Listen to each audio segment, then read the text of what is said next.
আগামীকাল ঢাকা শরৎ উদ্যানে হতে যাচ্ছে বাংলাদেশ জামায়াত ইসলামের জাতীয় মহাসমাবেশ। সমাবেশকে কেন্দ্র করে দেশের বিভিন্ন স্থান থেকেই ঢাকার উদ্দেশ্যে কিন্তু মানুষজন যাচ্ছে। শরৎ উদ্যানের মাঠ কিন্তু 10 লক্ষ মানুষের জন্য প্রস্তুত। পিরোজপুর থেকেও প্রায় 6,000 মানুষ ঢাকার উদ্দেশ্যে রওনা করছে। আমি এই মুহূর্তে রয়েছি পিরোজপুর লঞ্চ ঘাটে। কিছুক্ষণ পরে কিন্তু এখান থেকে প্রায় 5,000 মানুষ ঢাকার উদ্দেশ্যে রওনা করবে। জেলা জামাতের পক্ষ থেকে জানানো হয়েছে যে সমাবেশকে কেন্দ্র করে হচ্ছে পিরোজপুরের বিভিন্ন উপজেলার থেকে কিন্তু নেতাকর্মীরা ঢাকার উদ্দেশ্যে রওনা করছে।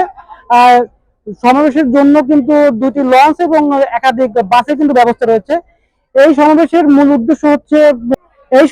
মূল উদ্দেশ্য হচ্ছে সকল রাজনৈতিক গণহত্যার বিচার, প্রয়োজনীয় মৌলিক সংস্কার, জুলাই সনদ এবং ঘোষণাপত্র বাস্তবায়ন, জুলাই গণঅভ্যুত্থানে আহত এবং শহীদ পরিবারের পুনর্বাসন, পিআর পদ্ধতিতে অবাধ এবং নিরপেক্ষ নির্বাচন, প্রবাসীদের ভোটাধিকার নিশ্চিতকরণ এবং সমতাভিত্তিক লেভেল প্ল্যানিং ফিল্ড নিশ্চিত করা।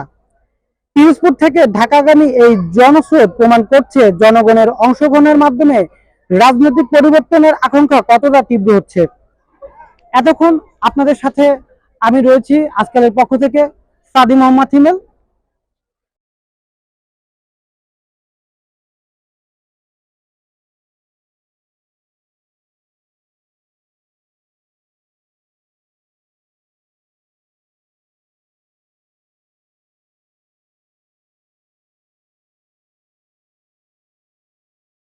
আমরা সেই বিষয়টি মাথায় রেখে সেই মুদ্রার জন্য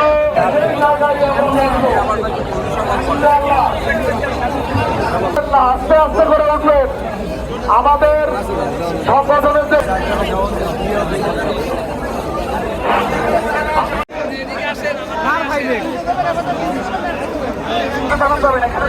মারা দেবে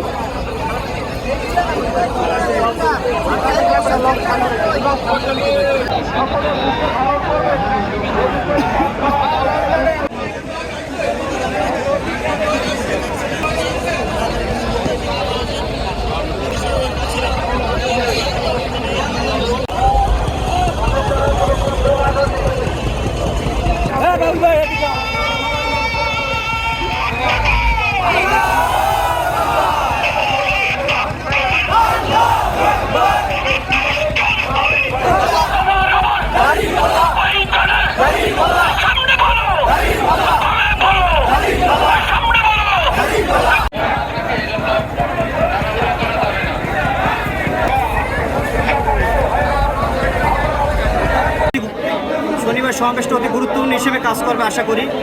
এটা দেশ ও জাতির জন্য সমাবেশ, শুধু জামাত ইসলামের জন্য সমাবেশ, এটা শুধু দেশের জন্য সমাবেশ। জামাত ইসলাম শুধু এটা হচ্ছে শুধু আয়োজক মাত্র, দেশবাসী মনে না করে শুধু জামাত ইসলামের সমাবেশ, কিন্তু এই সমাবেশটা হচ্ছে দেশের জনগণের জন্য। দেশের জনগণের কীভাবে কল্যাণকামী রাষ্ট্র বানানো যায়, কীভাবে একটি শরিয়া ভিত্তিক রাষ্ট্র কায়েম করা যায়, সেজন্য আজকে জামাত ইসলামের এই পদক্ষেপটা নিয়েছে।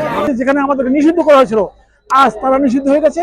আমরা সেখানে সগর্বে নিজেদের আদর্শকে প্রচারণা করার জন্য সুযোগ পেয়েছি।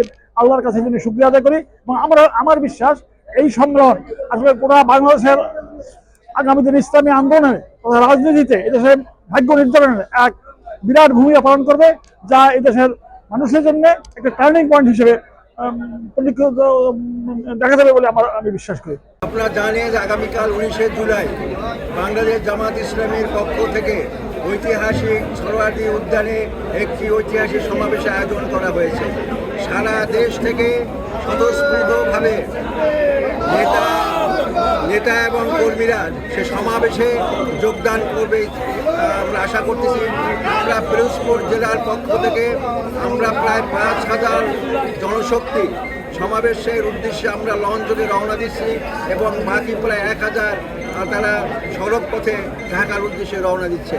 আমরা আশা করি ঐতিহাসিক সমাবেশ দেশ ও জাতির জন্য একটি মাইল ফলক হিসেবে চিহ্নিত হবে বলে মনে করি এবং কেন্দ্রীয় সংগঠনের পক্ষ থেকে যে 7 দফা দাবি জানানো হয়েছে অন্তর্বর্তীকালীন সরকারের কাছে, আমরা আশা করি যে 7 দফা দাবি মেনে নিয়ে এবং প্রয়োজনীয় সংস্কার করে যথাসময় নির্বাচনের ব্যবস্থা করবেন বলে আমরা আশা করি।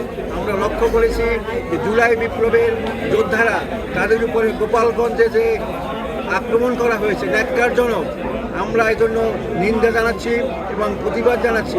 সরকারের কাছে আমাদের দাবি হচ্ছে এই কাজে যারা লিপ্ত ছিল, চিহ্নিত ঘাপটি মারা আওয়ামী লীগের সন্ত্রাসী বাহিনী, তাদেরকে অনতি বিলম্বে খুঁজে বের করে গ্রেপ্তার করে আইনের আওতায় নিয়ে আসার জন্য আমরা আহ্বান জানাচ্ছি। আমরা দেশবাসীকে বলতে চাই, এই সমস্ত ফ্যাসিস্ট যারা রয়েছে তাদেরকে আমরা কোনো প্রশ্রয় দেব না। বাংলাদেশের নতুন করে কোনো ফ্যাসিস্টদের কোনো উত্থান আমরা সহ্য করবো না ও মেনে নেব না। আপনাদেরকে অশেষ ধন্যবাদ। আসসালামু আলাইকুম ওয়া রাহমাতুল্লাহি ওয়া বারাকাতুহু।